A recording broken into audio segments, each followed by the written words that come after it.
오늘 제가 강의할 내용은 데일 카네기 인간관계론이거든요. 뭐 다른 분들도 많이 하시고 그랬는데 저도 이제 이 책을 오랜만에 다시 봤어요. 발표를 할까 말까 고민을 하면서. 이 책에 그런 내용이 나오더라고요. 한 달에 한 번씩 다시 한번 읽어봐라. 앞부분에 나오거든요. 그래서 봤어요. 그래서 쭉 읽어보는데 데일 카네기가 인간관계론으로 만들어졌던 그 나침판에서 벗어난 부분이 제가 많이 있더라고요. 뭐 사람을 비난하지 말라 그랬는데 이 책을 읽을 시점 되면 항상 사람을 칭찬했는데 이 책을 읽고 몇 개월이 지나니까 이제는 막 가끔 욕도 섞어 쓰고 이래가지고 다시 이제 이 책을 읽고 그 데일 카네기가 만들어준 그 나침판 안으로 다시 가야겠다 이런 생각이 들었습니다. 먼저 제일 처음에는 이 사람을 기르는 기본 테크닉이라는 그 주제거든요. 저는 제일 싫어하는 내용이 개인적으로 사람을 다루는 테크닉, 이게 별로 이렇게 좋지는 않는 것 같아요, 어감이. 그러니까 데일 카네기는 쉽게 말하면 그거예요. 이 사람 비유 맞춰줘라. 딱 그거 하나거든요. 근데 좀 그랬어요, 이거 보고. 물론 이제 이거 말고 뭐 전쟁의 기술이나 또 뭐 사람을 얻는 기술 등등 여러 가지 또 많은 책들이 있는데 그러면서 좀 바뀐 부분들도 좀 있었어요. 어쨌든 이 사람이 말하는 테크닉은 뭔가 좀 처음에는 되게 감동적이었는데 요새는 조금 의견이 다른 부분들도 있더라고요. 첫 번째, 지금 여기 계신 분들 있잖아요. 뭐 살인마, 악마 뭐 등등 나쁜 사람들. 이 사람들을 개인 만나면 그 개인 만나서 인터뷰를 해봤대요. 흉악범들이나 범죄자들한테. 그러니까 이 사람들이 말했던 특징의 공통점은 그 사람이 인정해주지 않고 자신은 오해할 뿐이라고 얘기를 한 거예요. 다 죄인인데 자기는 그렇게 나쁜 사람이 아니다. 죄인도 이런 생각을 하는데 일반 사람한테 당신은 틀렸다, 이건 아니다라고 얘기하면 인정을 하겠냐 이거예요. 그래서 하느님도 죽기 전까지 사람을 심판하지 않는다는 말을 하거든요. 그래서 이거 사람하고 비판, 비난, 불평을 삼가하라. 그러니까 하지 말라는 거예요. 그냥 어차피 이 사람 인정도 안 하니까. 그럼 어떻게 하냐, 좀 말을 돌려서 이 사람이 느끼게 하라는 거예요. 이게 제일 처음에 나왔더라고요. 근데 뭐 이 문구들, 이 내용들은 잘 모르겠는데 이 말은 참 많이 와닿았던 것 같아요. 그때나 지금이나. 하느님도 죽기 전까지 사람을 심판하지 않는다.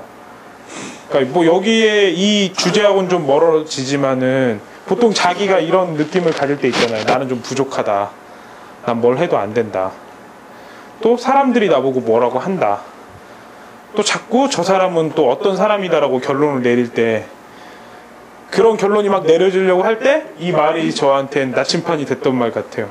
여기서 읽었는데 내가 예수님이나 부처님이나 하느님보다 훌륭하진 않는데 내가 살면서 이 사람을 판단하려고 하는구나.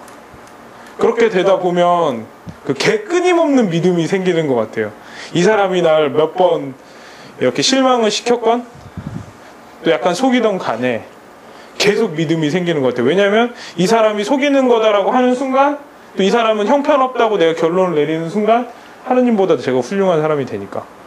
그러니까 제가 사람을 계속 믿는 그 믿음에는 이 문장 하나가 있었던 것 같아요. 그러니까 저는 데일 카네기 인간관계론 옛날에 있고 이거 하나 건졌어요. 제일 건진 말이. 예. 이렇게 다시 나오네. 그 다음 장을 보면 이제 여기 이렇게 슬퍼하는 모습이 보일 거예요. 이 사람이. 이 사람은 인간의 본성에서 가장 중요한 건 인정을 받으려고 하는 거거든요. 그 인정을 너무 못 받잖아요. 그럼 사람이 가끔 미치기도 한대요. 이유는 뭐냐? 내가 이 세상을 왜곡시키면 왜곡시킨 세상에선 난 충분히 인정받을 수가 있으니까. 그래서 정신병이 좀 일어난다고 하더라고요. 마음 아팠던 얘기인 것 같아요. 그래서 이제 그 사람들을 인정을 받게 해줘야 되잖아요. 인정을 해줘야 되고. 근데 이제 가끔 어떤 사람이 칭찬을 하면 이게 칭찬 같지가 않은 느낌이 있잖아요.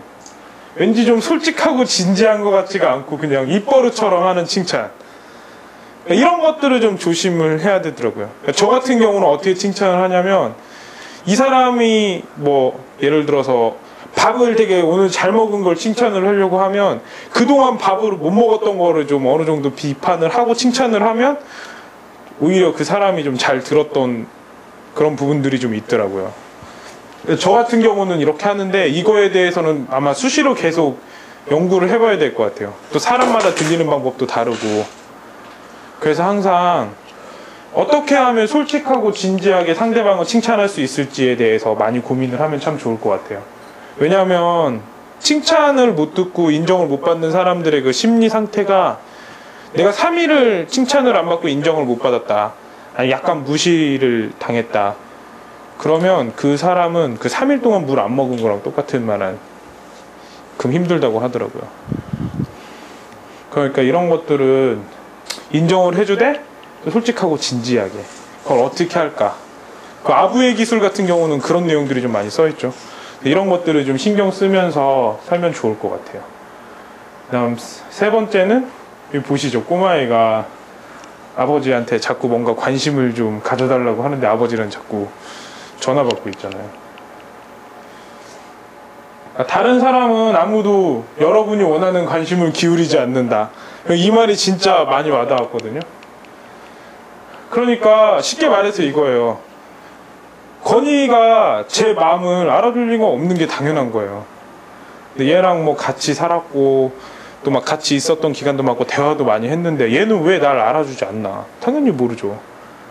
그러니까 사람이 제일 피곤한 게 뭐냐면, 날 알아달라고 자꾸 얘기할 때가 제일 피곤해요. 물론 저도 요새 좀 데일 카네기 인간관계론을 읽은 지가 좀 오래돼서 자꾸 이런 실수를 하긴 하는데, 이게 제일 힘든 거예요.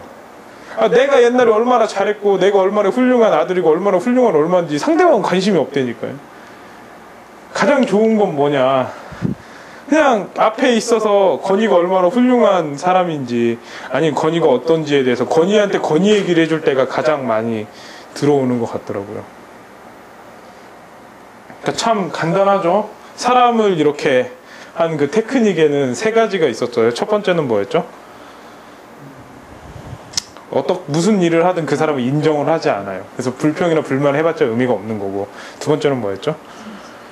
칭찬 무지하게 인정해주고. 세 번째, 내 욕구는 다른 사람이 별 관심 없다, 다만 관심 있는 척 좀 해줄 뿐이다, 이렇게. 그러니까 내 마음을 왜 못 읽느냐 가지고 스트레스를 받으면 그 사람은 어쩔 수 없이 항상 스트레스 받다 죽을 수밖에 없어요. 자기 마음은 자기가. 그래서 스펜서 존스는 그랬죠. 행복은 내 안에서 찾아야 된다고, 결국. 그래서 이제 이게 그 내용이 나온 것 같아요. 이거 끝.